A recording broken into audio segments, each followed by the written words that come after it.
ഈശോമിശിഹായിൽ ഏറ്റവും സ്നേഹിക്കപ്പെടുന്നവരെ സകല ജനത്തോടും യേശുവാണ് ഏകരക്ഷകൻ എന്ന് പ്രഘോഷിക്കപ്പെടുന്നവരായിട്ട് മാറുവാൻ പരിശുദ്ധാത്മാവ് നമ്മളെ ഓരോരുത്തരെയും അഭിഷേകം ചെയ്ത് ബലപ്പെടുത്തട്ടെ എന്ന് പ്രാർത്ഥിക്കുന്നു. പ്രിയപ്പെട്ടവരെ, കഴിഞ്ഞ ദിവസം ഒരു അമ്മച്ചി എന്നെ വിളിച്ചിട്ട് പറഞ്ഞു, ഈ അമ്മച്ചിയോട് ഏതോ ഒരു ഗ്രൂപ്പിലുള്ള ആൾക്കാർ പറഞ്ഞു, കഴിഞ്ഞ ഡിസംബറിൽ 3 ദിവസം അന്ധകാരമുണ്ടാകും, അപ്പോൾ വെഞ്ചിരിച്ച 3 തിരി കരുതി വെക്കണം, ഈ അന്ധകാരം ഉണ്ടാകുമ്പോൾ ഈ തിരി കത്തിച്ച് വെക്കണം, അതിനുശേഷം ഈശോ രണ്ടാമത് വരും എന്നിങ്ങനെ പറഞ്ഞു.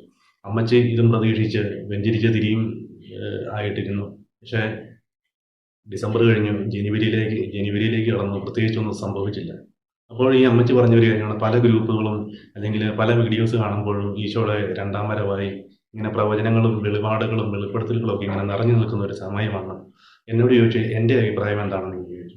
ഞാൻ പറഞ്ഞു, എനിക്ക് പ്രത്യേകിച്ച് അഭിപ്രായമൊന്നുമില്ല, വചനം എടുക്കാൻ നമുക്ക് ഈ ഈശോ വചനത്തിലൂടെ നമ്മളോട് സംസാരിക്കുമെന്ന് ഇങ്ങനെ പറഞ്ഞ് പ്രാർത്ഥിച്ച് വചനം എടുത്തപ്പോൾ വചനം കിട്ടിയതാണ് മത്തായിയുടെ സുവിശേഷം 24-ാം അധ്യായം അതിൻ്റെ 36-ാം തിരുവചനം. ആ ദിവസത്തെക്കുറിച്ചോ മണിക്കൂറിനെക്കുറിച്ചോ പിതാവിനല്ലാതെ മറ്റാർക്കും സ്വർഗത്തിലെ ദൂതന്മാർക്കോ പുത്രന് പോലുമോ അറിഞ്ഞുകൂടായിരുന്നു. സ്വർഗത്തിലെ ദൂതന്മാർക്കോ പുത്രന് പോലുമോ അറിയാത്ത കാര്യങ്ങൾ ഈ ഭൂമിയിലുള്ള പലർക്കും വെളിപാടുകളായും വെളിപ്പെടുത്തലുകളായും പ്രവചനങ്ങളൊക്കെ ആയിട്ട് പല വീഡിയോസ് ആയിട്ട് ഇപ്പോൾ പുറത്തു വന്നുകൊണ്ടിരിക്കുകയാണ്. ഇത് കേട്ടപ്പോൾ അമ്മച്ചിക്ക് വല്ലാത്ത സന്തോഷമായി. അമ്മച്ചി പറഞ്ഞു, ഞാനിനി ഇങ്ങനെയുള്ള കാര്യങ്ങളിൽ വിശ്വസിക്കത്തില്ല, ഞാൻ എൻ്റെ ഈശോയിൽ വിശ്വസിച്ച് നന്മ പ്രവർത്തികൾ ചെയ്ത് മുൻപോട്ട് പോകും, ഈശോ വരുമ്പം ഞാനത് സ്വീകരിക്കും, ഇനി ഇതുപോലുള്ള കാര്യങ്ങളിൽ ഞാൻ വിശ്വസിക്കത്തില്ല എന്നിങ്ങനെ പറഞ്ഞു. പ്രിയപ്പെട്ടവരെ, ഞാനത് പറയുമ്പോൾ പണ്ട് ധ്യാനം നടത്തിക്കൊണ്ടിരിക്കുമ്പോൾ ഞാനും ബ്രദറും കൂടി മറ്റൊരാവശ്യത്തിനായിട്ട് പുറത്തേക്ക് പോയി കുറച്ച് കഴിഞ്ഞപ്പോൾ ധ്യാന കേന്ദ്രത്തിൽ നിന്ന് ഫോൺ വന്നു. ഇവിടെ പ്രൈസ് ആൻഡ് വർഷിപ്പ് ചെയ്തുകൊണ്ടിരിക്കുന്ന സമയത്ത് ഈശോയുടെ സാന്നിധ്യം കടന്നു വന്നു, പലർക്കും പല അനുഭവങ്ങളും ഉണ്ടായി, അതുകൊണ്ട് ബ്രദർ വേഗം തിരിച്ചു വരണമെന്ന് പറഞ്ഞു. ഞങ്ങൾ വന്നതിൻ്റെ ഇരട്ടി സ്പീഡിൽ തിരിച്ച് ധ്യാന കേന്ദ്രത്തിൽ ചെന്നപ്പോൾ അവിടെ ഭയങ്കര സുതിപ്പും, ഓരോരുത്തർ സന്ദേശങ്ങൾ പറയുന്നു, അനുഭവങ്ങൾ പങ്കുവെക്കുന്നു. ഒത്തിരി എല്ലാവരും നല്ല എനർജി ആയിട്ട് നിൽക്കുന്ന സമയം, അഭിഷേകത്താൽ നിറഞ്ഞു നിൽക്കുന്ന ഒരു സമയം. അങ്ങനെ ഓരോരുത്തർ സന്ദേശങ്ങളും അവർക്കുണ്ടായ അനുഭവങ്ങളൊക്കെ പങ്കുവെച്ചു. അങ്ങനെ ഞാനും എൻ്റെ ഒരു സുഹൃത്ത്, കട്ടപ്പനക്കാരനാണ്, ഞങ്ങൾ രണ്ടുപേരും കൂടി ഉച്ചയ്ക്ക് ചോറിനാണ്ടിരുന്നപ്പോൾ +2 പഠിക്കുന്നവനാണ്. ഇവൻ എന്നോട് പറഞ്ഞു, ആരോടും പറഞ്ഞേക്കില്ല, ഞാനൊരു കാര്യം പറയാമെന്ന് പറഞ്ഞു. ഞാൻ പറഞ്ഞു, എന്താണെന്ന് ചോദിച്ചപ്പോൾ ഇവൻ പറഞ്ഞു, ഞാൻ അടുക്കളയിൽ പോയി വൈകിട്ടത്തെ ആരാധനയ്ക്ക് വേണ്ടി ധൂപക്കുറ്റിക്കകത്ത്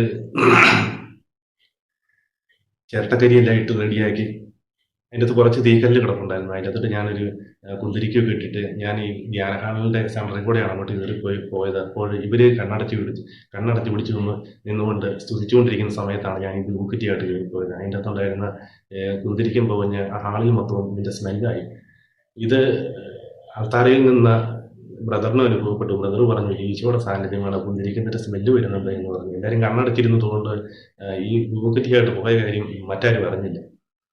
ഏതായാലും അന്നേരം അവർ ഒത്തിരി സന്ദേശങ്ങളും വെളിപാടുകളും വെളിപ്പെടുത്തലുകളൊക്കെ ഇങ്ങനെ പറഞ്ഞുകൊണ്ടിരുന്നു.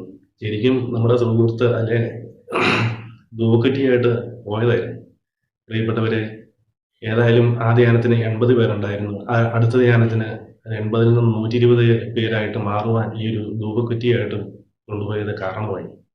പ്രിയപ്പെട്ടവരെ, ഞാൻ ഇത് പറയുമ്പോൾ ഈ കാലഘട്ടത്തിൽ പലരും ഇരുന്ന് കണ്ണടച്ചിരുന്ന് പ്രാർത്ഥിക്കുമ്പോൾ പല പ്രവചനങ്ങളും പല സന്ദേശങ്ങളൊക്കെ ഇതുപോലെ കിട്ടുന്നുണ്ട്. പ്രിയപ്പെട്ടവരെ, നമ്മൾ സന്ദേശങ്ങൾ കിട്ടുമ്പോഴും പ്രവചനങ്ങൾ കിട്ടുമ്പോഴും നമ്മൾ സുവിശേഷത്തിൽ എന്താണ് പറയുന്നത്, കത്തോലിക്ക സഭയുടെ മതബോധന ഗ്രന്ഥത്തിൽ എന്താണ് പറയുന്നത്, ഇത് കൂടെ ചിന്തിച്ചിട്ടേ നമ്മൾ ഈ വ്യക്തിപരമായിട്ടുള്ള വെളിപാടുകളും വെളിപ്പെടുത്തലുകളൊക്കെ മറ്റുള്ളവരോട് പങ്കുവെക്കാറുള്ളൂ. അല്ലെങ്കിൽ നല്ല ആശ്രമങ്ങളിലൊക്കെ നല്ല പ്രായമായ അച്ഛന്മാരുണ്ട്, വചനത്തെക്കുറിച്ച് നല്ല ആഴമുള്ള ധ്യാനിച്ച് ഇരിക്കുന്ന അച്ഛന്മാരുണ്ട്. നമ്മൾ അവരുടെ അടുക്ക് എനിക്ക് പ്രാർത്ഥിച്ചുകൊണ്ടിരിക്കുമ്പോൾ വെളിപാട് കിട്ടിയെന്നും പറഞ്ഞ് ഞാൻ ആരോടും പറയാറില്ല. ഞാൻ ഇങ്ങനെയുള്ള അച്ഛന്മാരോടൊക്കെ ഇത് പങ്കുവെക്കും. അന്നേരം അച്ഛന്മാരത് നല്ല വചനത്തിന്റെ അടിസ്ഥാനത്തിൽ നമുക്കിത് പറഞ്ഞു തരും.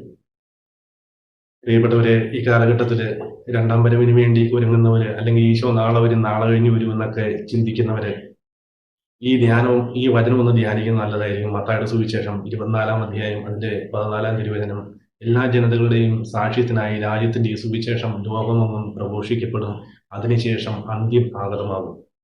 പ്രിയപ്പെട്ടവരെ, നമ്മൾ ഇവിടെ ഇരിക്കുമ്പോൾ നമ്മളിപ്പോൾ സേഫ് സോണിലാണ് ഇരിക്കുന്നത്. ഡേഞ്ചറസ് സോണിലേക്ക് ഇതുവരെ കടന്നിട്ടില്ല. ഇനിയും ഡേഞ്ചറസ് സോണിലോട്ട് കടന്ന് വിശ്വാസമൊക്കെ പരീക്ഷിക്കപ്പെടുന്ന ഒരു കാലഘട്ടത്തിലൂടെ കടന്നു പോകും. പിന്നെ പ്രത്യേകിച്ച് ഈശോയുടെ രണ്ടാം വരവെടുത്തു എന്ന് പറയുമ്പോൾ പ്രിയപ്പെട്ടവരെ, ആദിമസഭയിൽ അന്ന് അന്നത്തെ വിശ്വാസികള് സിംഹങ്ങളുടെ മുമ്പിലേക്ക് എറിയപ്പെട്ടു, വറചട്ടിയിലിട്ട് വറുത്തു, വഴിയരികില് വഴിവിളക്കുകളൊക്കെ ആയിട്ട് കത്തിച്ചു വെച്ചു. അങ്ങനെ അവസ്ഥയിലൂടെ കടന്നുപോയപ്പോഴും അവരും ചിന്തിച്ചു ഈശോയുടെ രണ്ടാം വരവെടുത്തു. പക്ഷെ അതിനുശേഷം ഒന്നാം ലോകമഹായുദ്ധമുണ്ടായി, രണ്ടാം ലോകമഹായുദ്ധമുണ്ടായി, പ്രളയമുണ്ടായി, ഇങ്ങനെയൊക്കെയുള്ള പ്രകൃതി ദുരന്തങ്ങളും പകർച്ചവ്യാധികളും ഒക്കെ ഉണ്ടായി. കോടിക്കണക്കിന് ആൾക്കാർ മരിക്കുകയൊക്കെ ചെയ്തു. അപ്പോഴും അവരും പ്രതീക്ഷിച്ചു ഈശോയുടെ രണ്ടാം വരവെടുത്തു എന്ന്. 2000-ലേക്ക് എത്തിയപ്പോൾ നമുക്ക് എല്ലാവർക്കും അറിയാം, നമ്മുടെ എല്ലാവരുടെയും വീട്ടിൽ ഈശോയുടെ തിരുഹൃദയ രൂപമുണ്ട്.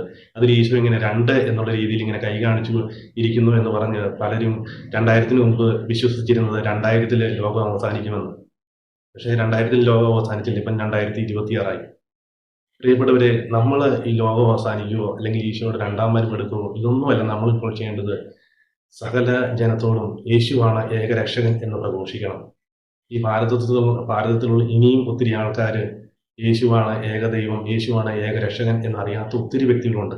പ്രിയപ്പെട്ടവരെ, നമ്മളിവിടെ ഇരുന്ന് ഈ വെളിപാടുകൾ അല്ലെങ്കിൽ ഈശോ നാളെ കഴിഞ്ഞ് വരും എന്ന് പറയുമ്പോൾ ഈ കേരളത്തിലുള്ള വെളിയിലുള്ള സംസ്ഥാനങ്ങളിൽ പോയി സുവിശേഷം പറയുന്ന ഒത്തിരി അച്ഛന്മാരുണ്ട്, സിസ്റ്റേഴ്സുമാരുണ്ട്, പെന്തക്കോസ്ത് സഹോദരന്മാരൊക്കെ ഉണ്ട്. അവരൊക്കെ പറയുന്നത് യേശുവാണ് ഏകരക്ഷകൻ, നിങ്ങൾക്ക് വേണ്ടി കാലത്തൊഴുത്തിലൊരു രക്ഷകൻ പിറന്നു എന്ന് പ്രഘോഷിക്കുമ്പോൾ നമ്മളിവിടെ ഇരുന്ന് കുറച്ച് ആൾക്കാർ പറയും ഈശോ നാളെ വരും, നാളെ കഴിഞ്ഞ് വരും, ഒരുങ്ങിയിരുന്നോ എന്നൊക്കെ പറയും. പ്രിയപ്പെട്ടവരെ, മത്തായിയുടെ സുവിശേഷം 24-ാം അധ്യായം അതിന്റെ 14-ാം തിരുവചനം, എല്ലാ ജനതകളുടെയും സാക്ഷ്യത്തിനായി രാജ്യത്തിന്റെ ഈ സുവിശേഷം ലോകമെങ്ങും പ്രസംഗിക്കപ്പെടും, അതിനുശേഷം അന്ത്യം ആഗതമാകും. നമ്മൾ വിളിക്കപ്പെട്ടിരിക്കുന്നത് സകല ജനത്തോടും യേശുവാണ് ഏകരക്ഷകനെന്ന് പ്രഘോഷിക്കാൻ വേണ്ടിയാണ്. മത്തായിയുടെ സുവിശേഷം 24-ാം അധ്യായത്തിന്റെ 4-ാം തിരുവചനം പറയുന്നു, യേശു പറഞ്ഞു, ആരും നിങ്ങളെ വഴിതെറ്റിക്കാതിരിക്കാൻ സൂക്ഷിച്ചുകൊള്ളുന്നു. പ്രിയപ്പെട്ടവരെ, ഈശോയ്ക്ക് പ്രിയപ്പെട്ടവരായിട്ട് മാറി ഈശോ ആണ് ഏകരക്ഷകനെന്ന് പ്രഘോഷിക്കുന്നവരായിട്ട് മാറുവാൻ പരിശുദ്ധാത്മാവ് നമ്മളെ ഓരോരുത്തരെയും അഭിഷേകം ചെയ്ത് ബലപ്പെടുത്തട്ടെ എന്ന് പ്രാർത്ഥിക്കുന്നു. പരിശുദ്ധാത്മാവിന്റെ കൃപയും അഭിഷേകവും സാന്നിധ്യവും എപ്പോഴും നിങ്ങളുടെ കൂടെ ഉണ്ടായിരിക്കട്ടെ. ആവേ മരിയ, പ്രൈസ് ദി ലോർഡ്, ഹല്ലേലൂയ.